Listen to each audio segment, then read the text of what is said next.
আসসালামু আলাইকুম ওয়া রাহমাতুল্লাহি ওয়া বারাকাতুহু।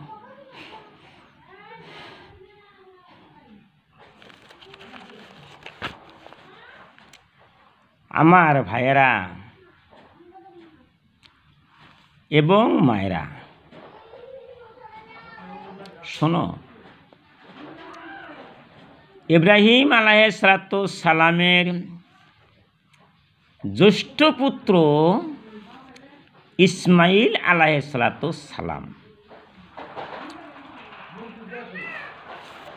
এবং ইসমাইল আলাইহিসসালামের বংশে আমাদের বিশ্বনবী সাল্লাল্লাহু আলাইহি সাল্লামের আগমন ঘটেছে,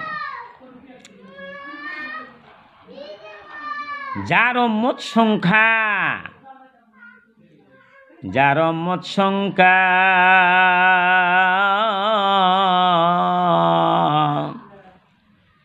দুনিয়ার ভিতরে অসংখ্য হয়ে গেছে।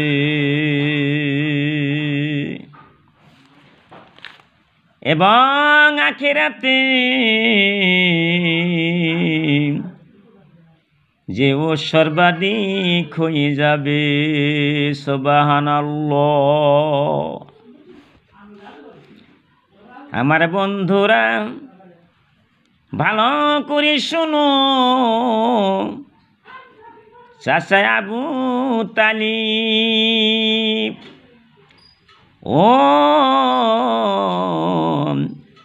ওই স্ত্রীর মৃত্যু হয়ে গেল। আমার নবী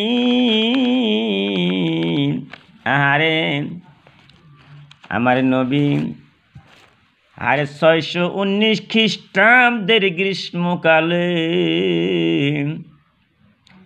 619 খ্রিস্টাব্দের গ্রীষ্মকালে যায়েদ বিন হারেসকে সঙ্গে নিয়া পদ বরজে তায়েবে রওনা হয়ে গেল। আমার নবী ইসলাম ধর্ম প্রচার করব, এই জন্য তায়েব শহরে রওনা হয়ে গেল। ওই টাইমে বিশ্বনবী সাল্লাল্লাহু আলাইহি সাল্লামের বয়স ছিল 50 বছর। এই বয়সে আমার নবী গরমের মধ্যে পায়ে হেঁটে হেঁটে অতিক্রম করেছিল। বন্ধুরা, ভালো করে শোনো, পায়ে হেঁটে হেঁটে আমার নবী যায় ওই তায়েব শহরে। মক্কা ছেড়ে দক্ষিণ পূবে প্রায় 90 কিলোমিটার দূরে হইবে সেই তায়েব শহর। তায়েব শহরে পৌঁছে গেল। 3 নেতার সঙ্গে সাক্ষাৎ হয়ে গেল। সেই 3 জনের ভিতরে একজন হইতেছেন আব্দু ইয়ালিল, 2 নম্বর ব্যক্তি হইতেছে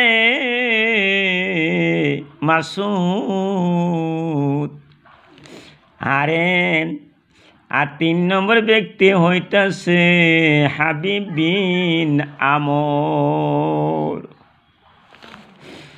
এবং আমার নবী তাদেরকে তাওহীদের দাওয়াত দিল।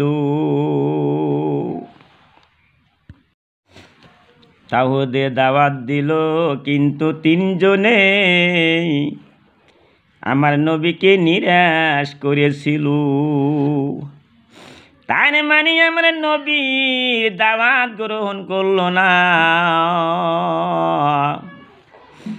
আরে একজনে নবীকে বলল, যদি তোমাকে আল্লাহ রাসূল করে পাঠায় তবে আমি কাবার গিলাফ ছেড়ে ফেলব। নাউজুবিল্লাহ। অন্যজনে বলল, আল্লাহ কি তোমাকে ছাড়া অন্য কাউকে রাসূল হিসাবে যে পাঠানোর জন্য পাননি? 3 নম্বর ব্যক্তি বলতাছে, আমি তোমার সাথে কোনো কথাই বলবো না, কেননা তুমি যদি সত্যিকারী নবী হয়ে থাকো তবে তোমার কথা প্রত্যাখ্যান করা আমার জন্য হবে সবচেয়ে বিপজ্জনক। আরে যদি তুমি আল্লাহর নামে মিথ্যাচারে লিপ্ত হয়ে থাকো তবে তোমার সাথে কথা বলা সমীচীন নয়। নাউজুবিল্লাহ। আমার নবী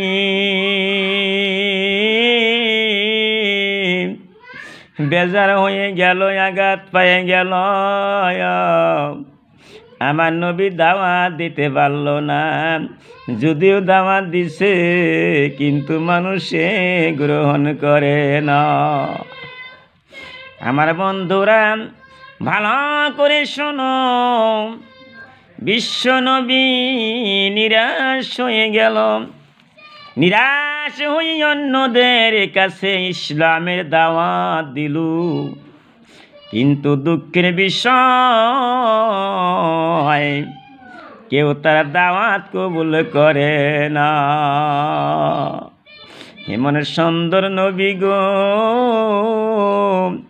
মানুষকে ভালো কথা কয়, কিন্তু কাফেরেরা নবীর কথা শুনতাছে না। আরে 10 দিন পর দয়ার নবী সাল্লাল্লাহু আলাইহি সাল্লাম সেখান থেকে প্রত্যাবর্তনের জন্য পা বাড়াইল। আমার বন্ধুরা, আমি খণ্ড খণ্ড করে বলতাছি, তারপরে আরও কথা আছে বন্ধু, ভালো করে শুনবেন। কি কত কষ্ট নবী করেছিল ইসলামের জন্য।